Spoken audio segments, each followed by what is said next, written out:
नमस्कार साथियों, स्वागत है आप सभी का एसकेसी क्लासेस यूट्यूब चैनल में। आज साइकोलॉजी टेस्ट जो 16वां हुआ था, काफ़ी कमेंट्स आए थे कि 16 नंबर टेस्ट का सॉल्यूशन करवाइए। तो आज उस टेस्ट का सॉल्यूशन लेके आया हूँ। बहुत ही शानदार क्वेश्चंस थे इसमें, और सभी क्वेश्चंस जो है रीट एग्ज़ाम बेसिस बनाए गए हैं। और मेरी कोशिश ये रही है कि प्रत्येक क्वेश्चन से एक टॉपिक क्लियर करवाने की कोशिश है। इस टेस्ट के अंदर सारे क्वेश्चंस बहुत ही बेहतरीन हैं, और इस टेस्ट में जिसने भी 20+ का स्कोर अर्जित किया है वो बहुत ही अच्छी स्थिति में है। तो जिसने अभी तक टेस्ट सीरीज नहीं लिया है और वो अभी भी टेस्ट सीरीज लेना चाहता है, तो आप सब हमारे एसकेसी क्लासेस के ऑफिशियल टेलीग्राम चैनल को ज्वाइन कर लीजिए, और वहाँ से आप टेस्ट सीरीज ज्वाइन कर सकते हैं। और आपको पहले एक टेस्ट दिया जाएगा सैंपल के तौर पे। उस टेस्ट को देख के आप टेस्ट का कंटेंट देखिए। अगर आपको अच्छा लगता है, कुछ अच्छा कंटेंट है, तो ही टेस्ट सीरीज लीजिए, वरना कहीं से भी ले सकते हैं, लेकिन टेस्ट सीरीज जरूर लीजिए। इससे आपको बहुत ही बेनिफिट मिलेगा। चलो देखते हैं आज का पहला क्वेश्चन है, कुसमायोजन से तात्पर्य है। कुसमायोजन क्या है? ठीक है, कुसमायोजन से क्या तात्पर्य है? बालक और उसके वातावरण में असंतुलन, स्वार्थी व असामाजिक होना, संवेगात्मक असंतुलन, या फिर उपरोक्त सभी। देखिए, बालक में और उसके वातावरण में अगर संतुलन नहीं हो रहा है, यानी कि असंतुलन पैदा है, तो बालक अपने आप ही कुसमायोजित हो जाएगा। स्वार्थी प्रवृत्ति और असामाजिक होना अपने आप में एक कुसमायोजन है, और संवेगात्मक, संवेगों में आपस में असंतुलन है, तो भी वो कुसमायोजन है। यहाँ जो राइट आंसर होगा, उपरोक्त सभी राइट आंसर हो जाएगा। ठीक है दोस्तों, देखिए नेक्स्ट क्वेश्चन। शानदार टेस्ट है ये, देखना इसको पूरा सॉल्यूशन। हाँ, और टेस्ट सीरीज लेनी है तो इस नंबर पे आप व्हाट्सएप मैसेज कर दीजिए 9351794037। ठीक है, व्हाट्सएप मैसेज करके आप टेस्ट सीरीज ले सकते हैं। मात्र थोड़ी बहुत शुल्क के अंदर हैं, इतने में कहीं नहीं मिलेगा आपको टेस्ट। नेक्स्ट क्वेश्चन देखिए आप, बहुत ही ज़बरदस्त क्वेश्चन है अगला। वाइगोत्स्की के अनुसार कार्य करने की वह सीमा जो बच्चे के लिए अकेले बहुत कठिन होती है, यानी कि कोई भी काम है जो बच्चा अकेला करेगा तो वो बहुत कठिन है, लेकिन अधिक कुशल साथी की सहायता से करना संभव हो जाता है, तो वो उसे क्या कहते हैं? देखिए, वाइगोत्स्की के अंदर मैंने एक चीज बताई थी कि समीपस्थ विकास का क्षेत्र, जहाँ जो बच्चा है अपने आस पड़ोस, अपने परिवार मेंबर से या अध्यापक से सहायता लेके किसी चीज़ को करना सीख जाता है, तो वो सहायता जो लेता है और फिर वो सीख जाता है, तो उसको समीपस्थ विकास क्षेत्र कहा जाता है। मोस्ट और इम्पोर्टेंट क्वेश्चंस हैं जिन लेव वाइगोत्स्की का, और यहाँ से क्वेश्चंस आने की 100% संभावना है। यहाँ से 100% क्वेश्चंस आएगा। ठीक है, तो आपको लेव वाइगोत्स्की को अच्छे से तैयार करना है, और इसका जो मैंने एक लेव वाइगोत्स्की पे वीडियो बनाया है, जीन पियाजे लेव वाइगोत्स्की पे, आप जाके वहाँ देख सकते हैं। ठीक है, आपका बेसिक वहाँ से बिल्कुल कंप्लीट हो जाएगा। ठीक है, नेक्स्ट क्वेश्चन देखिए, एक सफल इंटीरियर डिजाइनर में किस प्रकार की बुद्धि की प्रबलशीलता होती है? इंटीरियर डिजाइनर है, ठीक है, एक डिजाइनर है, उसके अंदर कौन सी बुद्धि की प्रबलशीलता है? ठीक है ना, तो डिजाइन बना रहा है, ठीक है, तो वो अमूर्त काम कर रहा है। क्या कर रहा है? अमूर्त काम कर रहा है, ठीक है ना, इसीलिए उसके अंदर जो है अमूर्त बुद्धि की प्रबलशीलता रहेगी। क्या रहेगी? अमूर्त। ठीक है, इंटीरियर डिजाइनर के अंदर जो है अमूर्त बुद्धि रहेगी। ठीक है, इसके अंतर्गत इंजीनियर भी आते हैं, याद रखना, इंजीनियर भी आते हैं। ठीक है, सामाजिक बुद्धि के अंदर जो है, जो आपके नेता होते हैं, राजनेता वगैरह, जो वो सामाजिक बुद्धि में आते हैं। नेक्स्ट क्वेश्चन देखिए, भाटिया बुद्धि परीक्षण किस आयु वर्ग के बालकों पर करते हैं? भाटिया जो बुद्धि परीक्षण है वह कौन सी आयु के बालकों पर होता है? देखिए 11 से 16 वर्ष, 5 से 10 वर्ष, 12 से 15 या फिर 0 से 15। तो भाटिया बुद्धि परीक्षण जो है वो 4 से 16 वर्ष के बच्चों पर होता है। कितने वर्ष के बच्चों पर होता है? 4 से 16 वर्ष के बच्चों पर। ठीक है, अगला क्वेश्चन देखिए। नेक्स्ट क्वेश्चन है, निम्न में से क्या आकलन की रूपरेखा का एक तत्व नहीं है? आकलन की रूपरेखा का एक तत्व नहीं है। क्या नहीं है? देखिए चारों ऑप्शंस देखिए अच्छे से।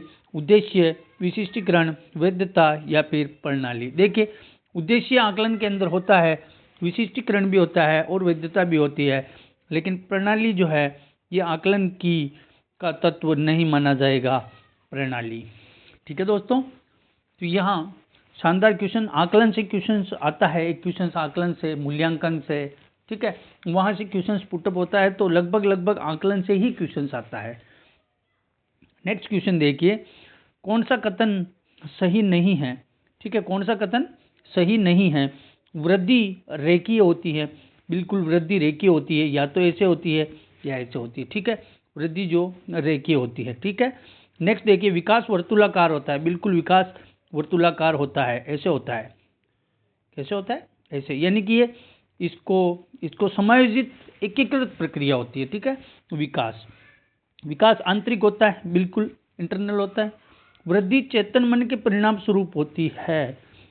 वृद्धि जो है चेतन मन के परिणाम स्वरूप विकास होता है। क्या होता है? विकास चेतन मन के परिणाम स्वरूप होता है, लेकिन वृद्धि जो है अचेतन मन के परिणाम स्वरूप होती है। ध्यान रखना, तो यहाँ ये कथन गलत हो जाएगा, डी ऑप्शन। नेक्स्ट क्वेश्चन देखिए, अधिगम अंतरण का थॉर्नडाइक सिद्धांत कहा जाता है। किसको कहा जाता है? थॉर्नडाइक सिद्धांत। समानता का सिद्धांत, अनुरूप तत्वों का सिद्धांत, औपचारिक नियमों का सिद्धांत, या इनमें से कोई नहीं। तो देखिए थॉर्नडाइक के सिद्धांत जो है अनुरूप तत्वों का सिद्धांत इसको कहा जाएगा, अनुरूप तत्वों का सिद्धांत कहा जाएगा। ठीक है ना। नेक्स्ट क्वेश्चन देखिए, हार्वर्ड गार्डनर का बुद्धि संबंधी सिद्धांत है। हार्वर्ड गार्डनर का कौन सा सिद्धांत है? हार्वर्ड गार्डनर ने बहुबुद्धि सिद्धांत दिया था। क्या दिया था? बहुबुद्धि सिद्धांत, जिसमें उसने 9 प्रकार की बुद्धि का उल्लेख किया है। ठीक है ना। तो कौन सी बुद्धि? बहुबुद्धि सिद्धांत। कौन सा दिया था? बहुबुद्धि सिद्धांत दिया था। ठीक है, डी ऑप्शन आ जाएगा। नेक्स्ट क्वेश्चन देखिए, अनुवांशिकी के जनक, बहुत ही फेवरेट क्वेश्चन है माध्यमिक शिक्षा बोर्ड का, ध्यान रख लेना। वातावरण, ठीक है, विकास के अंतर्गत वातावरण और वंशानुक्रम की जो भूमिका होती है, वहां से आपके 2 क्वेश्चंस देखने को मिलेंगे। कितने क्वेश्चंस? 2। देखिए एक अनुवांशिकी पर आपको क्वेश्चन 100% देखने को मिलेगा। तो अनुवांशिकी के जो जनक है वो ग्रेगर मेंडल को माना जाता है। किसको माना जाता है? ग्रेगर मेंडल को कहा जाएगा। ठीक है दोस्तों, नेक्स्ट क्वेश्चन देखिए आप। अगला क्वेश्चन है, अत्यंत निपुणतापूर्ण अधिगम पद्धति जिस पर बांडुरा तथा वोल्टर ने बल दिया है वह है पुरस्कार तथा सजा, निरीक्षण युक्त अधिगम या अनुकरण, स्व वास्तविकीकरण, या फिर ऊपर लिखित कोई नहीं। देखिए बांडुरा और वोल्टर ने जो बल दिया था वो था आपके निरीक्षण युक्त अधिगम या फिर अनुकरण। ठीक है, अनुकरण पर बहुत बल दिया था बांडुरा ने और वोल्टर ने। नेक्स्ट क्वेश्चन देखिए, निम्न में से कौन सा अधिगम वक्र नहीं है? अधिगम के जो वक्र हैं 3 प्रकार से माने गए हैं। ठीक है, मिश्रित, नतोदर और उन्नतोदर, ये तीनों तो इसके वक्र होते हैं, लेकिन लंबवत इसका कोई प्रकार नहीं है। ध्यान रखना अच्छे से, लंबवत इसका कोई भी प्रकार नहीं है। नेक्स्ट क्वेश्चन देखते हैं कि मानसिक स्वास्थ्य का लक्षण नहीं पूछ रहा है। सहनशीलता, सामंजस्य की योग्यता, आत्मविश्वास या फिर अपरिपक्वता। देखिए सहनशीलता मानसिक स्वास्थ्य का लक्षण होता है। ठीक है, सामंजस्य की योग्यता ये महत्वपूर्ण लक्षण है। आत्मविश्वास इंपॉर्टेंट लक्षण है। अपरिपक्वता, परिपक्व जब तक नहीं होगा तो मानसिक स्वास्थ्य सही नहीं रहेगा। तो अपरिपक्वता जो है इसका लक्षण नहीं है। परिपक्वता तो होता है। क्या होता है? परिपक्वता तो इसका लक्षण होता है, लेकिन देखिए शब्द को यहाँ अपरिपक्वता लिखा है तो ये गलत हो जाएगा। ठीक है दोस्तों, ये इसका गलत आंसर हो जाएगा। मानसिक स्वास्थ्य का लक्षण नहीं है पूछ रहा था, तो अपरिपक्वता। अगले क्वेश्चन पे बढ़ते हैं। आप हमारे एसकेसी क्लासेस के ऑफिशियल टेलीग्राम चैनल को जरूर ज्वाइन कीजिए। एसकेसी क्लास लिखेंगे तो वहाँ सर्चिंग में आ जाएगा ये वाला लोगो, ठीक है। देखिए नेक्स्ट क्वेश्चन, असमर्थ बच्चे अधिकतम होते हैं। असमर्थ बच्चे जो होते हैं ना, वो निम्न उपलब्धि वाले होते हैं। कौन सी उपलब्धि वाले होते हैं? निम्न उपलब्धि वाले बच्चे होते हैं, ठीक है, जो हमेशा असमर्थ बच्चे कहे जाते हैं, ठीक है। तो आक्रामक बच्चों को असमर्थ नहीं कहा जाएगा, संगठित को भी नहीं कहेंगे, संगत को भी नहीं कहेंगे। यहाँ जो है निम्न बुद्धि वाले जो बच्चे होंगे उनको असमर्थ बच्चे अधिकतम निम्न बुद्धि वाले होते हैं, निम्न उपलब्धि वाले होते हैं। निम्नलिखित में से कौन सा व्यावहारिक विकार नहीं है? व्यावहारिक विकार की बात हो रही है। पलायन, भ्रम, असफलता या मनस्ताप। देखिए पलायन कर जाना, भाग जाना, क्या होता है इसका अर्थ? भाग जाना। तो ये व्यावहारिक विकार होता है, ठीक है। भ्रम में रहने का मतलब भी व्यावहारिक विकार ही है। असफलता व्यवहार, कोई चाहता है क्या मैं असफल हो जाऊं? नहीं चाहता ना, तो ये व्यावहारिक विकार नहीं है, ठीक है। मनस्ताप होता है, तो यहाँ राइट आंसर हो जाएगा सी ऑप्शन, असफलता। नेक्स्ट क्वेश्चन पे बढ़ते हैं कि जब पूर्व का अधिगम नई स्थितियों के सीखने को बिल्कुल प्रभावित नहीं करता है तो कहलाता है। बिल्कुल प्रभावित नहीं कर रहा है, ठीक है। पहले सीखा ना, वो ना तो सकारात्मक और ना ही नकारात्मक प्रभाव डाल रहा है, कोई प्रभाव नहीं डाल रहा है, कोई भी प्रभाव नहीं डाल रहा है, तो इसको क्या कहा जाएगा? इसको कहा जाएगा अधिगम का शून्य वातावरण, क्योंकि कोई प्रभाव नहीं डाल रहा है। 1 नंबर ऑप्शन इसका राइट आंसर रहेगा, ठीक है दोस्तों। नेक्स्ट क्वेश्चन देखिए। अगला क्वेश्चन है, सभी मानवों में क्रोमोसोम होते हैं। सभी मानवों में क्रोमोसोम कितने होते हैं? 22, 44, 32 या फिर 46, 46। देखिए क्रोमोसोम्स की जो संख्या होती है 46 होती है। कितनी होती है? 46। डी ऑप्शन राइट आंसर रहेगा। नेक्स्ट क्वेश्चन देखिए। WHO विश्व स्वास्थ्य संगठन के अनुसार किशोरावस्था किसके मध्य की अवस्था है? WHO के अनुसार जो किशोरावस्था है उसकी अवधि क्या मानी गई है? तो किशोरावस्था की मानी गई है 10 से 19 वर्ष। कितनी मानी गई है? 10 से 19 वर्ष की अवस्था को WHO ने किशोरावस्था माना है। अगले क्वेश्चन देखिए। क्षेत्र सिद्धांत की बात हो रही है। क्षेत्र का सिद्धांत कुर्ट लेविन ने दिया था। किसने दिया था? कुर्ट लेविन ने क्षेत्र सिद्धांत दिया था, जिसमें अंतर्गत संज्ञानात्मक संरचना किसका पर्यायवाची है? संज्ञानात्मक संरचना पर्यावरण का पर्यायवाची माना गया है। क्षेत्र सिद्धांत में कुर्ट लेविन ने पर्यावरण पर, इन्वायरमेंट पर सबसे ज्यादा जो बल दिया था कुर्ट लेविन ने दिया था, ठीक है दोस्तों। यहाँ पर्यावरण राइट आंसर हो जाएगा। अगले क्वेश्चन की बात करें, कौन सा मानसिक रूप से स्वस्थ व्यक्ति का लक्षण है? स्वस्थ व्यक्ति की बात हो रही है, ठीक है। सहनशीलता, आत्मविश्वास, संवेगात्मक परिपक्वता या फिर उपरोक्त सभी। तो यहाँ सहनशीलता भी होता है, आत्मविश्वास भी होता है, संवेगात्मक परिपक्वता भी होती है। यहाँ जो according two options right answer हो जाएगा उपरोक्त सभी। क्या हो जाएगा? उपरोक्त सभी यहाँ राइट आंसर रहेगा, ठीक है दोस्तों। अगले क्वेश्चन की बात करते हैं। एकल प्रयास जो है अधिगम का नियम संबंधित है किससे है? एकल प्रयास अधिगम, यह नियम किससे संबंधित है बताइए? एडविन गुथरी, BF स्किनर, अल्बर्ट या फिर CL हल। तो एकल प्रयास अधिगम जो है एडविन गुथरी का अधिगम सिद्धांत, एडविन गुथरी। क्या हो जाएगा? Edwin गुथरी। 1 number option right answer रहेगा इसका। नेक्स्ट क्वेश्चन की बात करें, कौन सा बाल अपराध का एक मनोवैज्ञानिक कारक नहीं है पूछ रहा है। बाल अपराध की बात हो रही है, तो मानसिक संघर्ष से तो बाल अपराध पैदा होता है, प्रबल कामना भी होती है, राजनीति का कोई प्रभाव नहीं है, और मंदबुद्धिता भी से भी एक मनोवैज्ञानिक कारक होता है। तो देखिए यहाँ जो राइट आंसर होगा, कारक नहीं है तो मनोवैज्ञानिक कारक राजनीति नहीं है। क्या नहीं है? राजनीति नहीं है, ठीक है दोस्तों। यहाँ राजनीति ऑप्शन राइट हो जाएगा। नेक्स्ट क्वेश्चन देखिए आप।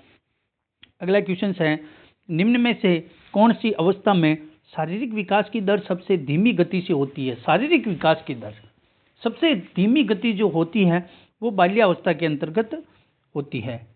किसमें होती है? बाल्यावस्था में शारीरिक विकास की दर जो है सबसे धीमी मानी जाती है। यहाँ राइट आंसर रहेगा आपके बाल्यावस्था। ठीक है दोस्तों, फिर अगले क्वेश्चन की बात करते हैं। नेक्स्ट क्वेश्चन है, कौन सा उपागम, निम्न में से कौन सा उपागम जो है व्यक्तित्व सिद्धांतों से संबंधित नहीं है?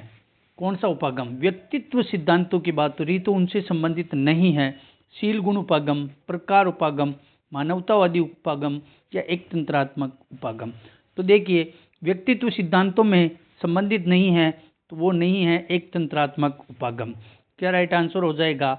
एक तंत्रात्मक उपागम, डी ऑप्शन राइट रहेगा। अगले क्वेश्चन पे बढ़ते हैं।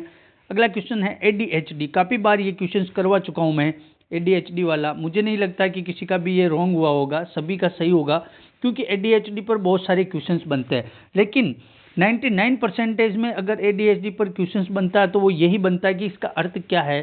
तो ADHD का अर्थ होता है ध्यान विकार वाले बालक, जिसका ध्यान एक जगह नहीं लगता है। जिन बालकों का किसी एक परिस्थिति में एक जगह उसका ध्यान अगर नहीं लग रहा है तो उसे ADHD विकार बोला जाएगा। ये अधिगम निर्योग्यताओं से क्वेश्चंस, लर्निंग डिसेबिलिटी से क्वेश्चंस है। तो यहाँ से एक क्वेश्चन 100% बनने की संभावना है। यदि ADHD से क्वेश्चंस नहीं आया तो आपके ऑटिज्म बच्चों से आ जाएगा।